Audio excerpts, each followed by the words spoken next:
Coin DCX crypto exchange cyber ಅಟ್ಯಾಕಿಗೆ ಬಲಿಯಾಗಿ 375 ಕೋಟಿ ಹಣವನ್ನು ಕಳೆದುಕೊಂಡಿದೆ. ಇಲ್ಲಿ ಕೆಲವು ಕ್ವಶನ್ ಕಾಯಿನ್ DCXನ ಟೀಮಿಗೆ ಆನ್ಸರ್ ಮಾಡಲು. ಯಾಕೆ ಅವರು ZXBT ಅವರು ಪೋಸ್ಟ್ ಮಾಡಿ ಪಾಯಿಂಟ್ ಔಟ್ ಮಾಡೋ ತನಕ ಇನ್ಫಾರ್ಮೇಶನ್ ಅನ್ನು ಜನರಿಗೆ ರಿವೀಲ್ ಮಾಡಲಿಲ್ಲ? ಇದನ್ನು ನೋಡಿ ನಮಗೆ ಕ್ವಶನ್ ಅರೈಸ್ ಆಗುತ್ತದೆ.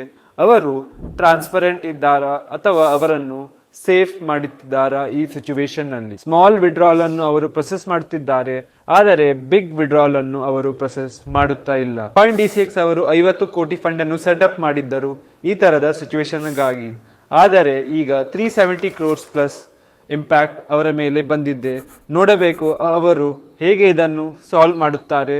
ಬಿಸ್ನೆಸ್ ಇಂಪ್ಯಾಕ್ಟ್ ಮತ್ತು ಆಪರೇಷನ್ಸ್ ಅಲ್ಲಿ ತೊಂದರೆ ನೋಡದೆ. ಇದಷ್ಟೇ ಅಲ್ಲ, ಕಾಯಿನ್ DCX ಅವರ ಪ್ಲಾಟ್ಫಾರ್ಮ್ ಆಕ್ಟೋ ಫಂಕ್ಷನಿಂಗ್ ಸರಿಯಾಗಿ ಆದದ ಕಾರಣದಿಂದ ಹಲವಾರು ಲೈವ್ ಟ್ರೇಡರ್ಸಿಗೆ ಇಂಪ್ಯಾಕ್ಟ್ ಆಗಿದೆ. ಇದಷ್ಟೇ ಅಲ್ಲ, ಕಾಯಿನ್ DCX ನ ಟೀಮ್ ಅವರ ಕಾಯಿನ್ DCX ಮ್ಯಾಕ್ಸಿ ಯೂಸ್ ಮಾಡಿ ಪಾಸಿಟಿವ್ ಕಮೆಂಟ್ ಮಾಡಿ ಅವರ PR ಗೇಮ್ ಅನ್ನು ಸ್ಟ್ರಾಂಗ್ ಸಹ ಮಾಡುತ್ತಿದ್ದಾರೆ. ಯಾಕೆ ಪಬ್ಲಿಕ್ ಔಟ್ರೇಜ್ ಬೇಕಾಗಿದೆ?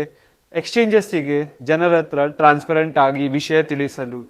ಈ ರೀತಿಯ ಸಿಚುವೇಶನ್ ನೋಡಿದರೆ ಕಾಯಿನ್ DCX ಇಂದ ನೀವು ಅನ್ನು ರಿಮೂವ್ ಮಾಡಬೇಕು ಅನಿಸುತ್ತದೆ.